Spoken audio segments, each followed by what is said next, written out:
안녕하세요, 축진망입니다. 플로리안 비르츠가 리버풀로 향하게 되었습니다. 애드온 포함해서 1억 5천만 유로 규모라고 하고요. 우리 돈 2,337억. 진짜 어마어마한 이적료를 지불하게 되었습니다. 로마노에 따르면 합의는 2주 전에 이루어졌다고 하고요. 지금은 메디컬 테스트를 앞두고 있다고 합니다. 그리고 지금은 이적 시장이 잠깐 닫힌 상태고 클럽 월드컵 개막하고 나서 바로 또 시작이 되는데요. 아마 그때 오피셜 발표가 나지 않을까 싶습니다. 비르츠의 이런 이적료는 리버풀 이적료 레코드가 될 것 같고요. 이번 영상에서는 리버풀이 비르츠를 어떻게 활용할 수 있는지 한 9가지 방법 정도를 설명해보는 시간을 갖도록 하겠습니다. 그리고 비르츠의 특성이나 리버풀 이적 사가를 듣고 싶으신 분은 제가 고정 댓글에 시리즈로 링크 남겨놨으니까 이 영상 끝나고 또 보셔도 좋을 것 같습니다. 먼저 첫 번째, 비르츠의 24-25 시즌을 간단히 한번 볼게요. 비르츠는 45경기 16골 14어시 3,389분을 뛰었고요. 분데스리가 어시스트 2위입니다. 12개를 기록했습니다. 분데스리가 큰 기회 창출 역시 2위고요. 17개를 차지했습니다. 참고로 말씀드리자면 1위는 올리세였습니다. 그리고 성공적인 드리블 1위 82개고요. 성공적인 전진 패스 5위 1031개입니다. 모든 지표에서 1위를 한 건 아니에요. 하지만 웬만한 지표가 다 상위권이고요. 비르츠가 어떤 플레이메이킹 능력을 보여주고 있는지,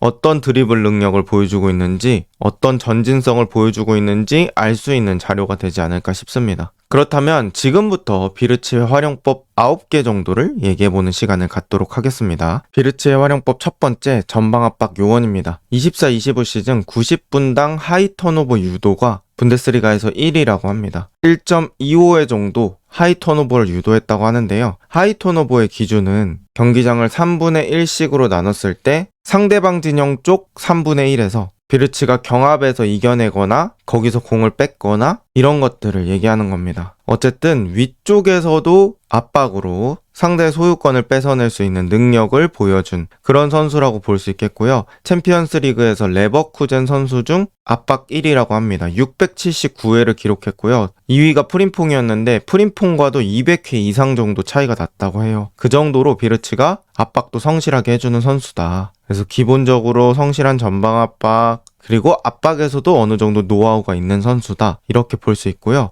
중요한 건 체력 분배겠죠. 비르츠가 압박만 하라고 리버풀이 2,300억 투자한 건 아닐 거잖아요. 압박은 부업 정도라고 보면 되고 결국에는 비르츠가 본업을 잘해야 되기 때문에 그 본업에 쓸 수 있는 체력을 잘 아껴줘야 된다. 이렇게 얘기할 수 있고요. 사실 리버풀에 오더라도 리버풀은 기본적으로 전방 압박 그리고 좁은 공간 압박 계속 수행을 하기 때문에 압박 능력이 없는 선수가 오면 팀의 전체적인 컨셉이 깨질 수도 있고 압박 템포를 따라가지 못할 수도 있는데 어쨌든 간 비르츠는 분데스에서도 압박 능력이 어느 정도 검증된 선수다 이렇게 볼 수 있어서 팀에 녹아드는데 꽤 중요한 부분이 될 것 같습니다. 비르츠 활용법 두 번째, 4-2-3-1에서 중앙 공격형 미드필더입니다. 사실 이게 비르츠의 가장 현실적인 사용법이라고 볼 수 있겠죠. 리버풀이 레버쿠젠에서는 3백 체제의 왼쪽 공격형 미드필더를 띄웠지만 지금 체제에서는 중앙 공격형 미드필더를 뛸 가능성이 가장 높고요. 루이스 디아스의 유틸성과 함께 전형적인 톱 없이 사용도 가능합니다. 그리고 원래 이 자리에서는 소보슬라이가 뛰었었잖아요. 아무래도 소보슬라이에 비해서는 창의적인 플레이가 가능하다 이렇게 볼 수 있을 것 같아요. 소보슬라이가 오프 더블에서는 그래도 만족할 만한 성과들이 있었고 또 강력한 압박, 많이 뛰는 거 이런 게 있었지만 결국에 공을 잡는 상황, 온더블 상황에서는 엄청난 창의력을 보여주진 못했거든요. 그런데 이 비르츠라는 선수는 소보슬라이에 비해서는 훨씬 더 창의적인 플레이가 가능하기 때문에 리버풀의 그런 창의성에 대한 갈증을 해결해 줄 수 있을 것 같고요. 만약에 이렇게 중원이 구성된다면 리그 최고의 중원이 될 것 같아요. 메갈리스터, 흐라벤베르, 비르츠 이름값과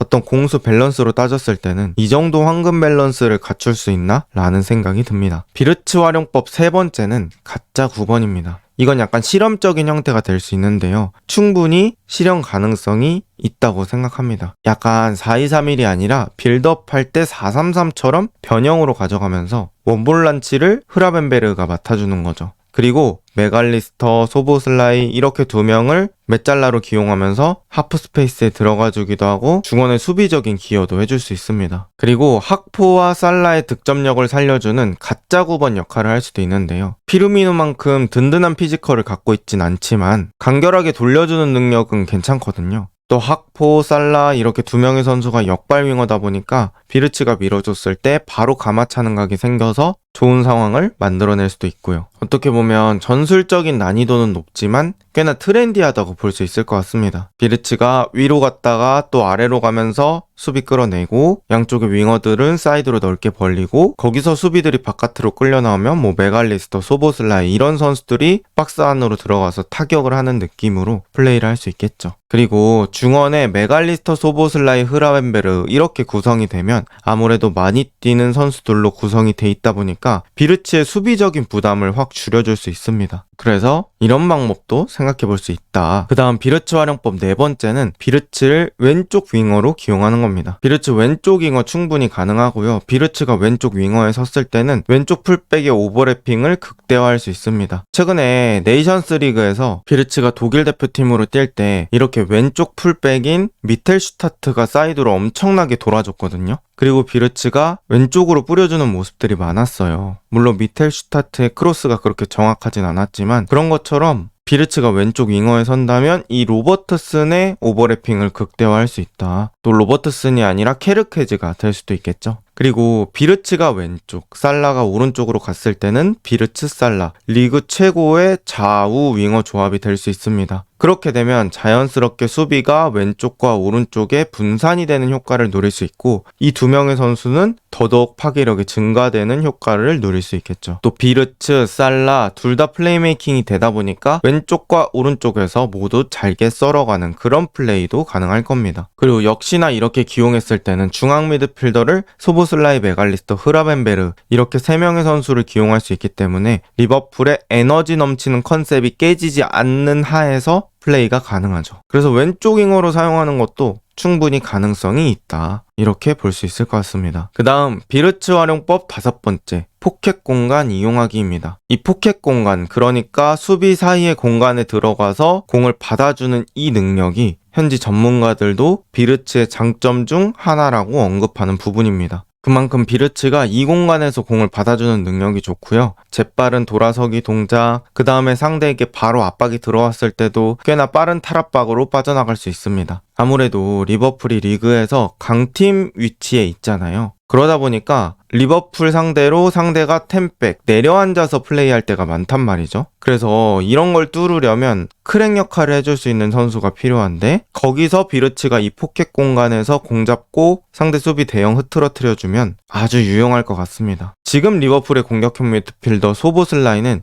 움직이면서 수비를 끌어낼 수 있지만 비르츠는 아예 수비 사이에서 받아버려서 오히려 그 수비 숲으로 전진하는 그런 역할을 해줄 수 있을 것 같습니다. 그 다음 비르츠 활용법 6번째, 프림퐁 살려주기입니다. 비르츠가 레버쿠젠 시절에서도 왼쪽 공격형 미드필더에 기용됐지만 왼쪽에서 오른쪽으로 옮기면서 플레이를 했던 경우가 되게 많거든요. 이렇게 되면 원래 자신에게 정해져 있던 왼쪽의 맨투맨을 어떻게 보면 벗겨낼 수 있고요. 또 오른쪽으로 와서 오른쪽에서 숫자를 비대칭으로 만들어줄 수도 있습니다. 그리고 그때 프림퐁이 아예 뒷공간으로 오버래핑 해주면 비르츠가 넓은 시야를 바탕으로 전개해줄 수 있습니다. 이건 레버쿠젠에서도 아주 많이 나왔던 커넥션이죠. 이게 또 왜 더 유용하냐? 바로 오른쪽에 살라라는 선수가 있기 때문인데요. 살라라는 선수가 리버풀에서 가장 위협적인 존재이기 때문에 살라에게도 수비가 붙어있을 수밖에 없고 프림퐁이 뛸 거라고 예측해서 수비가 먼저 뒤쪽으로 빠져버린다면 그만큼 살라에게 수비가 덜 붙는 거기 때문에 그건 역시 위험합니다. 그래서 수비는 선제 동작을 취하기 어려워지고 비르츠는 그걸 이용해서 프림퐁의 오버래핑을 살려줄 수 있죠. 어쨌든 레버쿠젠에서 둘이 호흡을 많이 맞춰봤다는 것 때문에 이런 식으로 움직이면서 공을 받은 뒤에 한 번에 전개해주는 장면이 많이 나올 수 있을 것 같습니다.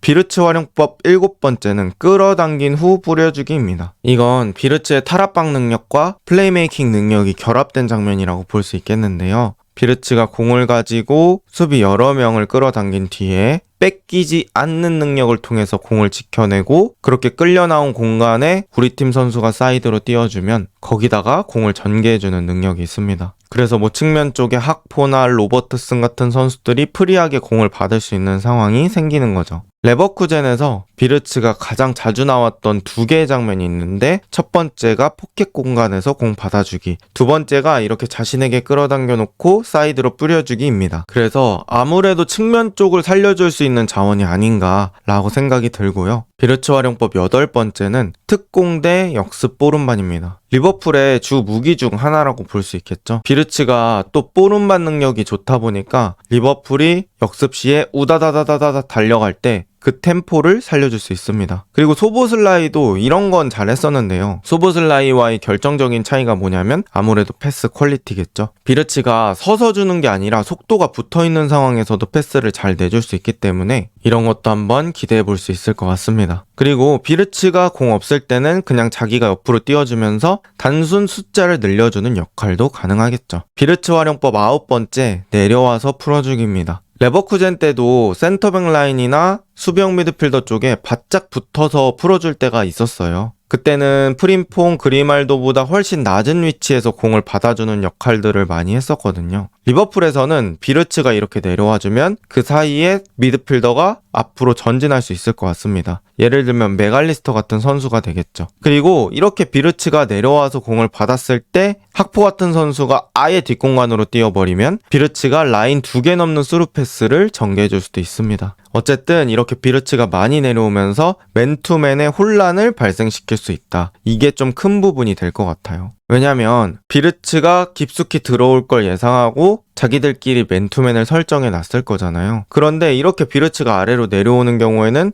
비르츠를 따라가야 되나? 이런 생각이 생길 수 있고 그때는 혼란이 생길 수 있죠. 자, 이렇게 9가지를 알아봤는데 결국에는 이 비르츠가 슬롯이라는 감독과의 조합이 중요할 것 같습니다. 만약에 이번 시즌 케르케즈까지 영입이 완료돼서 풀백이 케르케즈 프림퐁이 된다면 아마 비르츠 풀백 활용을 제대로 볼 수 있지 않을까 싶어요. 그래서 케르케즈, 프림퐁 이렇게 공격적인 선수들로 측면을 뚫어버리는 거죠. 여기서의 관건은 공수 밸런스의 조절이 될 가능성이 높습니다. 아무래도 비르츠가 많이 공격적인 선수다 보니까 풀백까지 공격에 사용할 때는 그만큼 커버를 쳐줘야 되고 공격 시 파괴력은 늘어나지만 수비 시의 리스크도 늘어나니까 그런 것들을 잘 조절해줘야겠죠. 그리고 아까 말씀드렸던 것처럼 비르츠의 본업은 공격형 미드필더 역할이기 때문에 압박에 너무 많은 힘을 쏟으면 안 됩니다. 그래서 이 비르츠의 압박 강도 관리를 잘 해줘야겠죠. 결국에는 아르네 슬롯이 워낙 이런 부분에는 탁월해서 기대해봐도 되는 부분일 것 같긴 합니다. 그래서 이 아르네 슬롯의 여우 같은 조절이 또 비르츠를 어떻게 극대화시킬 수 있을지 기대를 해보도록 하겠습니다. 이번 영상은 여기까지입니다. 좋은 하루 보내세요.